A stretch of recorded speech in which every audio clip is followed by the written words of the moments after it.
नमस्कार, मैं हूं आपके साथ पूर्णिमा मिश्रा। हमारे खास प्रोग्राम क्या कहते हैं नरेंद्र मोदी में आज आपको सुनवाएंगे पीएम मोदी का वो ऐतिहासिक भाषण जो उन्होंने 31 अक्टूबर 2022 को अहमदाबाद में दिया। अपने भाषण में प्रधानमंत्री ने कहा कि हमने सिर्फ स्केल और स्पीड को ही बेहतर नहीं किया बल्कि अनेक स्तरों पर सुधार किया है। ये सुधार क्वालिटी में हुआ है, सुविधा में हुआ है, सुरक्षा में हुआ है, स्वच्छता में हुआ है और देश भर में ये सुधार आज स्पष्ट दिखता है। साथियों, जब किसी रूट पर मीटर गेज की लाइन ब्रॉड गेज में बदलती है तो अपने साथ अनेकों नई संभावनाएं लेकर आती है।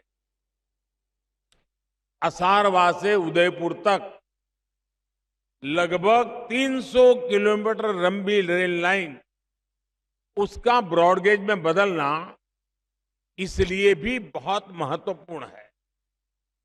इस रेलखंड के ब्रॉडगेज हो जाने से गुजरात और राजस्थान के आदिवासी क्षेत्र दिल्ली से जुड़ जाएंगे, उत्तर भारत से जुड़ जाएंगे। इस रेल लाइन के ब्रॉडगेज में बदलने के और उसके कारण अहमदाबाद दिल्ली के लिए एक वैकल्पिक रूट भी उपलब्ध हो गया है।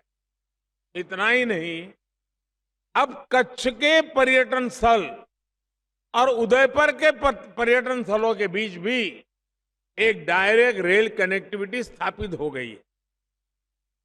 इससे कच्छ, उदयपुर, चित्तौड़गढ़ और नाथद्वारा के पर्यटन स्थलों को बहुत बढ़ावा मिलेगा।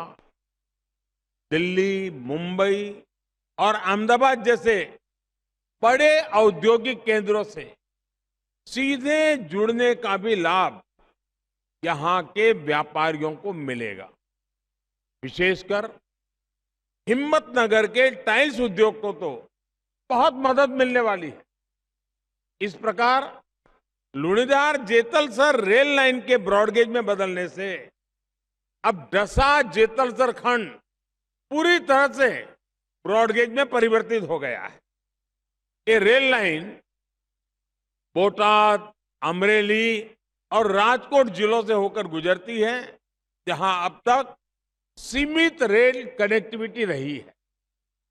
इस लाइन का कार्य पूरा होने से अब भावनगर और अमरेली इस क्षेत्र के लोगों को सोमनाथ और पोरबंदर से सीधी कनेक्टिविटी का लाभ मिलने वाला है।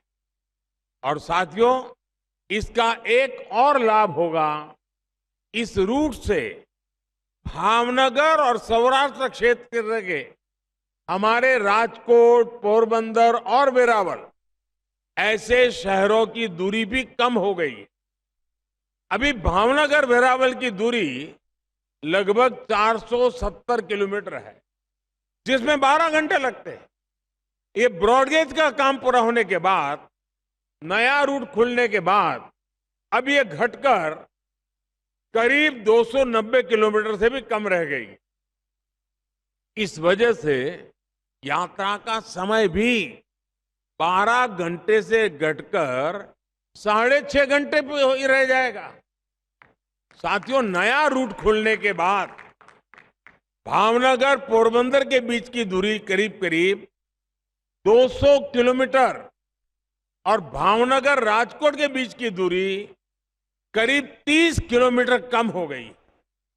यह रेल रूट इतना बिजी रहने वाले सुरेंद्रनगर, राजकोट, सोमनाथ, पोरबंदर मार्ग के बीच एक वैकल्पिक रूट के रूप में उपलब्ध हो गया है।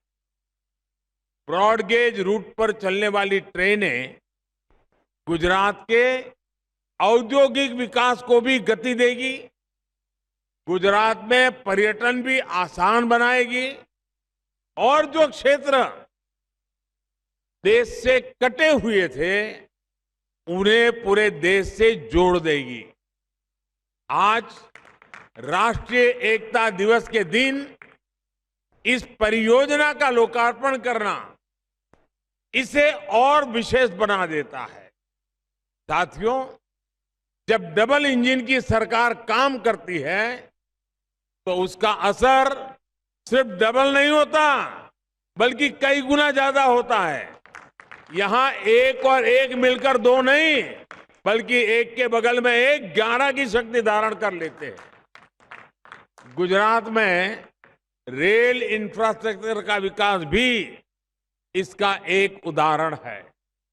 मैं वो दिन कभी भूल नहीं सकता जब 2014 से पहले गुजरात में नए रेल रूटों के लिए मुझे केंद्र सरकार के पास बार बार जाना पड़ता था।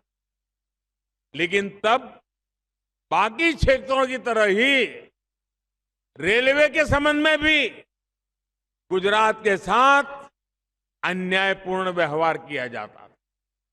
डबल इंजन की सरकार बने रहने से गुजरात में काम की रफ्तार तो तेज हुई है, उसका विस्तार करने की ताकत भी तेज हुई। 2009 से 2014 के बीच 125 किलोमीटर से भी कम रेलवे लाइन का दोहरीकरण हुआ था। 2009 से 14 125 किलोमीटर से कम, जबकि 2014 और 2022 के बीच 550 से ज्यादा किलोमीटर रेलवे लाइन का डबलिंग दोहरीकरण ये गुजरात में हुआ है। इसी तरह गुजरात में 2009 से 2014 के बीच करीब 60 किलोमीटर ट्रैक का ही बिजलीकरण हुआ था, जबकि 2014 से 2022 के बीच 1700 किलोमीटर से अधिक ट्रैक का बिजलीकरण किया जा चुका है।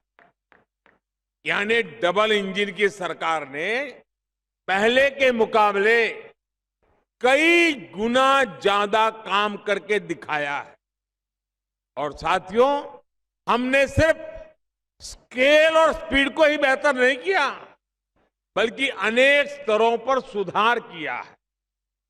ये सुधार क्वालिटी में हुआ है, सुविधा में हुआ है, सुरक्षा में हुआ है, स्वच्छता में हुआ है।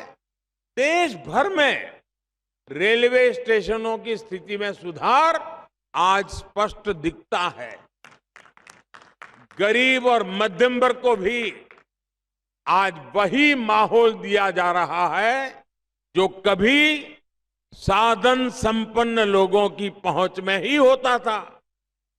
यहां गांधीनगर स्टेशन कितना आधुनिक और भव्य है, ये आप देख ही रहे हैं। अब अहमदाबाद स्टेशन को भी ऐसे ही विकसित किया जा रहा है। इसके अलावा भविष्य में सूरत, उधना, साबरमती, सोमनाथ और न्यू भूज जैसे स्टेशन भी आधुनिक अवतार के सामने नए रूप में आने लगे हैं। अब तो गांधीनगर से मुंबई के बीच वंदे भारत एक्सप्रेस सेवा भी शुरू हो गई है। इस रूट पर सबसे तेज रफ्तार वाली ट्रेन सेवा शुरू होने से देश का सबसे महत्वपूर्ण बिजनेस कॉरिडोर बन गया है। ये उपलब्धि डबल इंजन की सरकार की वजह से ही संभव हो पाई है। साथियों, पश्चिम रेलवे के विकास को नया आयाम देने के लिए 12 गति शक्ति कार्गो टर्मिनल की योजना भी बनाई गई है। वडोदरा सर्कल में पहला गति शक्ति मल्टी मॉडल कार्गो टर्मिनल शुरू हो चुका है। जल्द ही बाकी टर्मिनल भी अपनी सेवाएं देने के लिए तैयार हो जाएंगे। डबल इंजन की सरकार से हर क्षेत्र में विकास की गति भी बढ़ रही है और उसकी शक्ति भी बढ़ रही है। साथियों, आजादी के बाद दशकों तक हमारे देश में अमीर गरीब की खाई, गांव शहर की खाई, असंतुलित विकास बहुत बड़ी चुनौती रहे। हमारी सरकार देश की इस चुनौती का भी समाधान करने में जुटी है। सबके विकास के लिए हमारी नीति एकदम साफ रही है। इंफ्रास्ट्रक्चर पर बल हो दो, मध्यम वर्ग को सुविधा दो और गरीब को गरीबी से लड़ने के लिए साधन दो। विकास की यही परंपरा आज पूरे देश में स्थापित हो चुकी है। गरीब के लिए पक्का घर, टॉयलेट, बिजली, पानी, गैस, मुफ्त इलाज और बीमा की सुविधाएं, ये आज सुशासन की पहचान है। आज मेट्रो कनेक्टिविटी, इलेक्ट्रिक वाहन, सोलर पावर, सस्ता इंटरनेट, बेहतर सड़कें, एम्स, मेडिकल कॉलेज, आईआईटी, इस प्रकार का इंफ्रास्ट्रक्चर आज देशवासियों को नए अवसर दे रहा है। कोशिश यही है कि सामान्य परिवारों का जीवन कैसे आसान हो, आना जाना, व्यापार कारोबार करना सरल कैसे हो।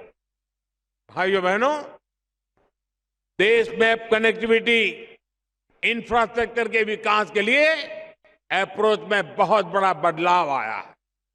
अब सिर्फ ये नहीं है कि कहीं एक जगह सड़क बनी, कहीं दूसरी जगह रेल ट्रैक बिछ गया, कहीं तीसरी जगह एयरपोर्ट बन गया।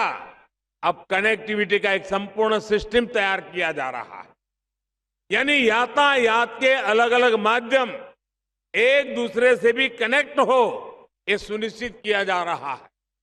यहां अहमदाबाद में ही रेल, मेट्रो और बसों की सुविधा एक दूसरे से जोड़ी जा रही है। इसी प्रकार दूसरे शहरों में भी इसी तरह काम हो रहा है। कोशिश यही है कि चाहे यात्रा हो या फिर माल ढुलाई, हर प्रकार से एक निरंतरता बनी रहे। एक मोड़ से निकले और सीधे दूसरे मोड़ पर चढ़े। इससे समय भी बचेगा और पैसों की भी बचत होगी। साथियों, गुजरात एक बहुत बड़ा औद्योगिक सेंटर है। यहां लॉजिस्टिक कॉस्ट एक बहुत बड़ा विषय था। इससे व्यापार कारोबार को, उद्योग जगत को तो परेशानी होती ही, इससे सामान की कीमत भी बढ़ जाती है। इसलिए आज रेलवे हो, हाईवे हो, एयरपोर्ट हो, पोर्ट हो, इनकी कनेक्टिविटी पर बल दिया जा रहा है। गुजरात के पोर्ट्स जब सशक्त होते हैं तो इसका सीधा असर पूरे देश की अर्थव्यवस्था पर पड़ता है। यह हमने बीते 8 वर्षों में भी अनुभव किया है। इस दौरान गुजरात के पोर्ट्स की क्षमता लगभग 2 गुनी हो चुकी है। अब वेस्टर्न डेडिकेटेड फ्रेट कॉरिडोर से गुजरात के पोर्ट्स को देश के दूसरे हिस्सों से जोड़ा जा रहा है। इसका एक बहुत बड़ा हिस्सा पूरा भी हो चुका है। माल गाड़ियों के लिए जो स्पेशल ट्रैक बिछाए जा रहे हैं, इससे गुजरात में भी उद्योगों का विस्तार होगा, नए सेक्टर के लिए अवसर बनेंगे। इसी प्रकार सागरमाला योजना से पूरी कोस्ट लाइन में अच्छी सड़कों का जाल बिछाया जा रहा है। साथियों, विकास एक सतत प्रक्रिया होती है। विकास से जुड़े लक्ष्य किसी पर्वत के शिखर की तरह होते हैं। एक शिखर पर पहुंचते ही दूसरा उससे ऊंचा शिखर दिखने लगता है, फिर उस तक पहुंचने के प्रयास होते हैं। विकास भी ऐसी ही एक प्रक्रिया होती है। बीते 20 वर्षों में गुजरात ने विकास के अनेक शिखर पार किए, लेकिन आने वाले 25 वर्षों में विकसित गुजरात का एक विराट लक्ष्य हमारे सामने है। जिस प्रकार बीते 2 दशकों में हमने मिलकर सफलता हासिल की है, उसी प्रकार अमृत काल में भी एक एक गुजराती को जुटना है, एक एक गुजरातवासी को जुटना है। विकसित भारत के लिए विकसित गुजरात का निर्माण, यही हमारा ध्येय है। और हम सब जानते हैं, एक बार कोई गुजराती कुछ ठान ले तो उसे पूरा करके ही रुकता है।